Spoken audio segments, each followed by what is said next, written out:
Olá, vestibulando, você que acabou de participar da prova de economia da GV, uma prova muito bem elaborada. Esperamos que você tenha ido muito bem nessa prova e tenha sido aprovado. Em relação à prova de química, o que chamou a atenção foi uma perfeita distribuição das questões.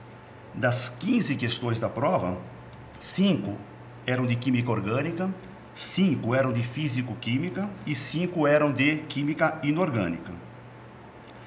Em relação às questões de química orgânica, observamos uma questão envolvendo cadeias carbônicas, uma questão envolvendo reconhecimento de funções orgânicas, reconhecimento de aminas e cetonas, uma questão de polimerização, que falava sobre vulcanização da borracha, e 2 questões envolvendo reações orgânicas, uma delas falando de oxidação de álcool, e uma muito tradicional, tem caído em vários vestibulares, que falava da transesterificação para a formação do biodiesel.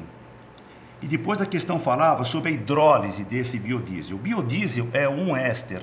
A hidrólise de um éster resulta em ácido e álcool. Lembra, a reação ácido com álcool dá éster e água. E ao inverso, éster e água produz hidrólise, ácido e álcool. Pelas alternativas, etanol e ácido carboxílico, álcool e ácido carboxílico. Em relação às questões de físico-química, encontramos uma questão sobre soluções, envolvendo curvas de solubilidade, uma questão bem tradicional. Uma questão sobre termoquímica, aqui é aquela famosa questão envolvendo energia de ligação. Falava para calcular a variação de entalpia por energia de ligação. Hidrogênio mais cloro produzindo HCl. Então lembre que os reagentes temos quebra de ligações, o processo é endotérmico. Na formação dos produtos, os produtos são exotérmicos, processo é exotérmico. Para calcular o ΔH, uma soma algébrica. A entalpia para a quebra das ligações positiva e a entalpia para a formação de produtos negativos. Soma-se os 2 processos, chega-se ao ΔH. Tivemos ainda em físico-química 2 questões de equilíbrios, uma envolvendo deslocamento de equilíbrio, princípio de Le Chatelier, e uma sobre pH. Todas as provas têm caído pH.